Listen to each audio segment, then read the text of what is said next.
about not wires, at least not explicitly. I'm going to be talking about a different kind of infrastructure as a way to try and get at some of, come back to sort of some of the things that we've been talking about. And I want to start with this. We're talking at lunch, and this was actually put together before lunch, interestingly, about London, right? So I want to start there as a way of indicating the relation of the, you might even say the neo-neoliberal, right? The kind of post-neoliberal, but not in a celebratory kind of way. It's not like the end of the neoliberal, but it's hyper-extension, you might say. That has produced something new. This guy looks like the avatar for Bill Crystal. It's not, but it could well have been, given sort of what he's saying. And this is from a Daily Beast post today, a blog today. Might as well be about, some of the guys in Washington, D.C. Before them. I do stress guys. So the question is, so what gives rise to this expression of, quite profound violence, where violence is a kind of a contravention of all kinds of norms and conditions. And what is the relation of walls to all of this? I mean, I want to think about walls. Wendy Brown has written this terrific little book on walls and sovereignty that was published about a year ago. So I want to think about, and her argument is that neoliberalism challenges sovereignty in a profound way. Sovereignty in its classical critical mode, coming out of the Schmittian tradition, as decisionism, the decision or the right to make decisions about life and death, right? And the sort of thrust of our argument is that neoliberalism undercuts in a very dramatic way that capacity to decision making, right? And so this kind of individualization that goes along with neoliberalism, right? Leads to the creation of walls in a variety of ways, the transgression of globalized, or the sort of retrenchment of globalized extension. And so I want to say that's only half right, more or less, right? That there are other things going on with respect to walls in quite complex ways, and I want to speak to that and the infrastructures that they give rise to. So, I mean, walls go back a very long way. They get reappropriated in a variety of ways and conditions, right, in the contemporary, even when they have a long historical resonance. But there's a sense in which walls on their own are never sufficient to do what walls are supposedly setting out to do. Namely, to enclose, to hold in and to hold out, to encapsulate, to encircle, right? They're never enough on their own. Walls always require supplementation. They always require more cement. They always require greater thickness, greater length, greater height, turrets, right? Observation towers, barbed wire, spikes, I mean, you name it, right? There's always a requirement that walls on their own are never enough to do, the job of keeping in and keeping out, in some sense. And in a variety of different sites. I mean, this image is from residential homes in Johannesburg, for example. You find this, all over South Africa, but you find it all over, for that matter, the United States or other sort of so-called modern societies. This is a wall between North and South Korea, right? So I mean, it could be the wall between the U.S. and Mexico, for that matter. I mean, it looks, not a whole lot different in some sense. And the supplementation, of course, right, is a supplementation through the technological, increasingly, right? So kind of, whether it's, Oxford Street, right? London is the most closely watched city in the universe, right? There's literally one of these closed-circuit cameras on every street corner, right? And at the opening to every mall. And of course, behind those cameras is a whole set of infrastructures in order to survey and police in some sense. And you want to ask, so, the relation between the technological and a kind of self-governmentality, right, that is predicated through, whether it's the string of screens in game playing facilities, whether it's through other forms of corporatized sets of engagement, right? Right. This is surveillance in China, for example, right? Sort of the, so it almost doesn't matter where the site is today. I mean, it might have a specificity and a specific locatability, right? But the technological producers and these new forms of technology produce a form of self-observation, even as they're recreational, as in this image here, which is in India, or right in obviously watching oneself watching a game in a basketball facility, and so on. So being watched as one watches oneself watching the game, watching you, right? I mean, so this self-reflexivity that the technological produces in this mode, I think, is something, right? And then, of course, the projection, again, of not just recreation, but fashion, right, in different sites, India, Times Square, right? So that the screens of enclosure that are walls are also sites or screens of skins of disclosure, right? I mean, they don't just hold in or hold out, right? They also are now projections, right? Of messages, of salesmanship, and so on and so forth. And you see this, again, when we were talking about Pepsi this morning, right? These sorts of representation that then sort of take on, very different forms of media, right?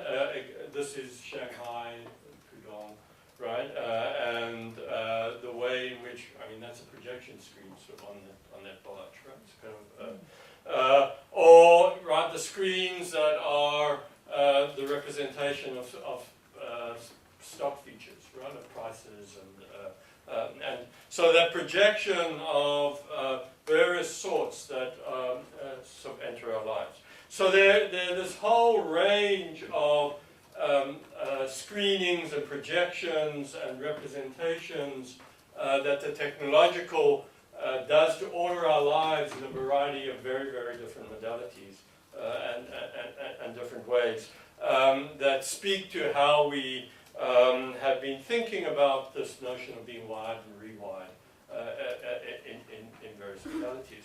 Somebody mentioned, I think Shinwei mentioned Amber Sama's interesting project about reading, right? So this is a reading wall that Amber Sama and others at Manoa, is that the name of it? I forget the name of the company, right? They kind of put together labs.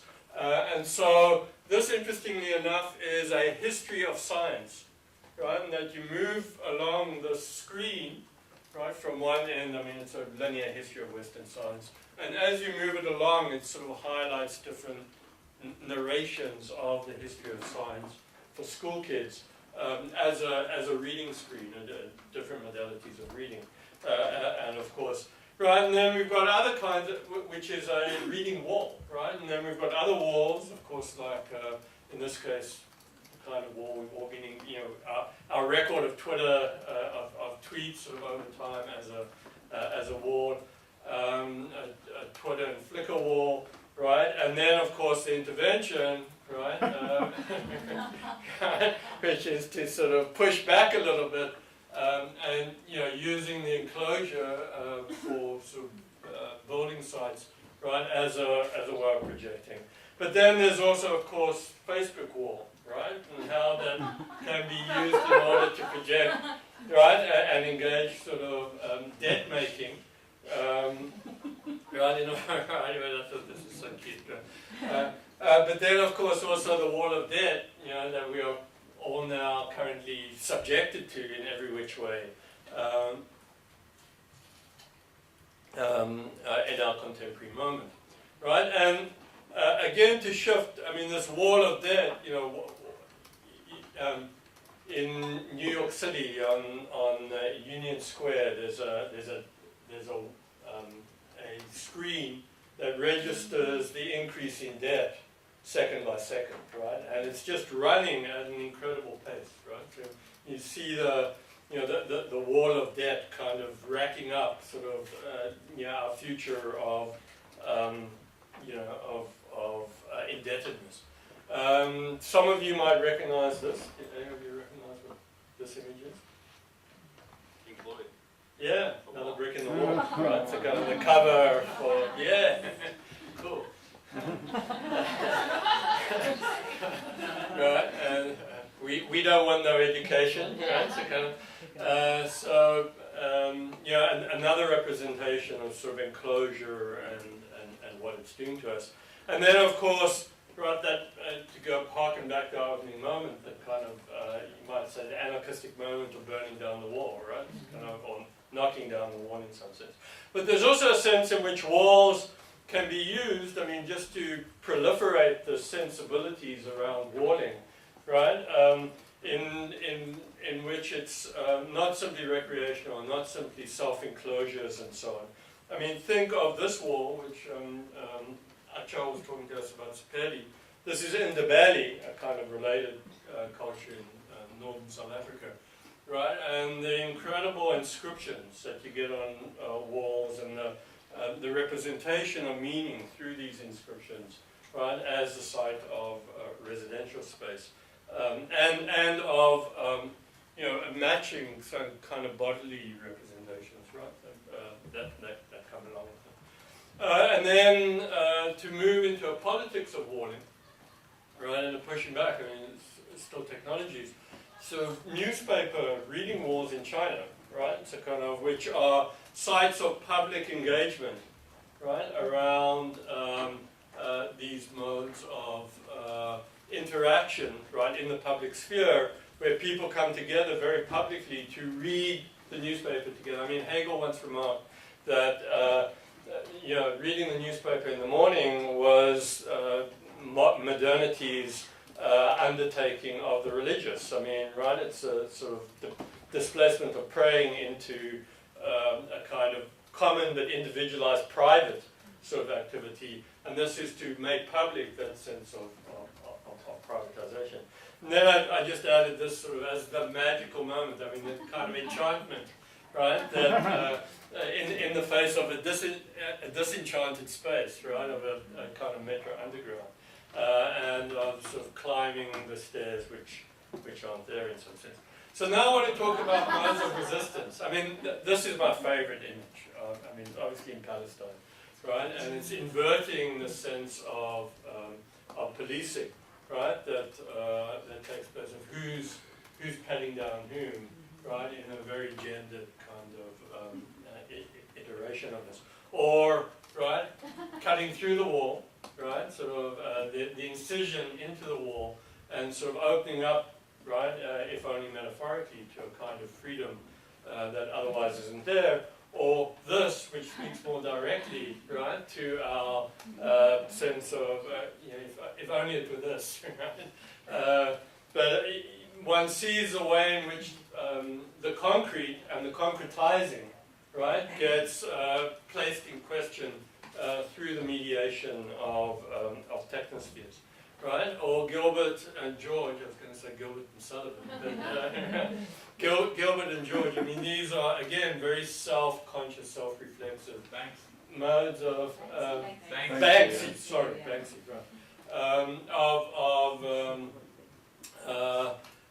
Of thinking about, in this case, what are you looking at, the kind of sense of self-surveillance and so on.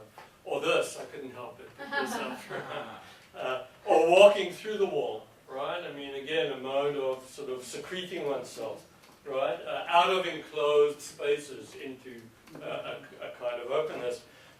This was on a wall in Amsterdam, right? I took this image a month ago, which I thought was just terrific, right? I did it my way, right? Obviously, Ai Weiwei. Or this, which is inscribed on walls sort of all over Europe, right? Keep your coins, I won't change, right? So kind of, I mean, again, inverting meanings in relation to. So I want just to shift gears and talk a bit. I got very excited this morning with Shinwei put up his kind of warping of mediated images sort of on the screen. Anybody walked in front of it got kind of warped and so on. Covington and I were involved in a workshop in Lebanon in February, and we got taken to a number of interesting sites.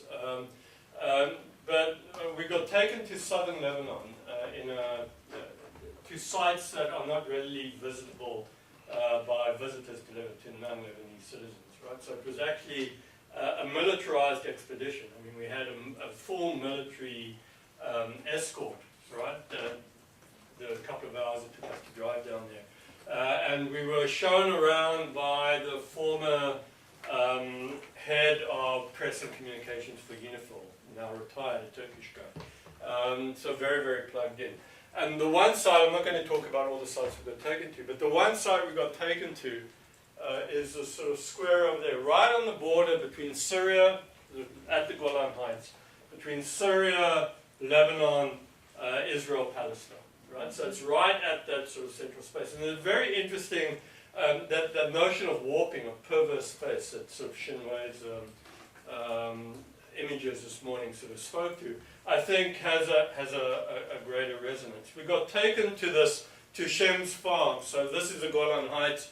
You can see just in these sort of at the top of the site, there's 3 Israeli observation posts that can look down into Damascus, right, without binoculars, and actually have auditory surveillance technology that can hear conversations taking place in any room, in any site in Damascus. I mean, it's quite extraordinary. Right? And this village, Gajar, right, is right on the border. It's surrounded by UNIFIL troops, right? So you can't get in or out without going through UNIFIL. And the UN drew the blue line, right, the border line, as you can see, right through the middle of Gajar, right? And it gave the southern half to Israel, under Israeli control, and the northern half to Lebanese control. And it, in doing so, I mean, you can see it, sort of this line going through here, right? And Israel then invaded the whole town and claimed it as its own, right? Because it wanted to secure its access to those observation towers, right, which are through this village. So you can say, okay, well, this sounds like sovereignty expressing itself, right? Without qualification. So Israel controls the entire town. They stick themselves back into southern Lebanon in a problematic kind of way. But it's more troubled than that, right? So, for one, who lives in this town? So who lives in this town are Syrian migrant workers who daily are being bussed into northern Israel in order to provide migrant labor work at cheap prices, right? It's okay, well, you've got migrancy sort of going on over here, so it complexifies the jurisdictionality somewhat. But then on top of that, it's the principal site for the drug trade from Lebanon into Israel, which is taking place through these migrant laborers who are all, when they're back in town, driving around in new Mercedes-Benzes and upgraded, right? So the kind of, the classic explanatory conceptual apparatus that we want to bring to sort of give a sense of what is taking place in all of this, whichever way you go seems undercut. I mean, sovereignty, who has sovereignty over there, right? Who has jurisdictionality? Who is exercising power over whom, right? Where is control actually taking place? So in all of this account, right? And it's this sense of warpedness, of perverse social spaces that challenge the limits both of direct governmental power on the one hand, but also challenge the kind of, the concepts of our criticality, right? So whether it's sovereignty or whether it's the forms of governmentality, whatever explanatory account you bring to bear on this falls short. And it's that notion of warpedness, that notion of aversion almost to spatial configuration that I want to suggest increasingly is becoming, I don't want to say it's pervasive, but I want to say, sort of at the edges is challenging, right, both jurisdiction on the one hand and critical concepts on the other, and is challenging us to think anew, because when you think in these terms, I mean, this might be an exceptional space, right? But when you begin to look around, I mean, these challenges, whether it's in London or whether it's in sort of other sites, increasingly are being, are causing us pause, right, in our both explanatory account, but also in Power's sort of expression of its extension. And the technology that gets invoked, right, doesn't quite pull it off either, right? So it might just exacerbate the sense of this condition because everybody's in touch with everybody else. The kind of relations that are being engaged in, they're getting out on the street. I mean, we were talking at lunch, that the technology of choice in London is BlackBerry, right? Right, not iPhones, other forms of, right? But the most expensive form of engagement with each other, where people are being sort of put into interaction and exacerbating conditions and so forth. And then I sort of end just with, again, forms of representation. These are images from JR, the sort of Afro-French photographer, artist, right, who won the Prince Claus Award this year. And these are obviously in favelas in Rio and Sao Paulo and so on.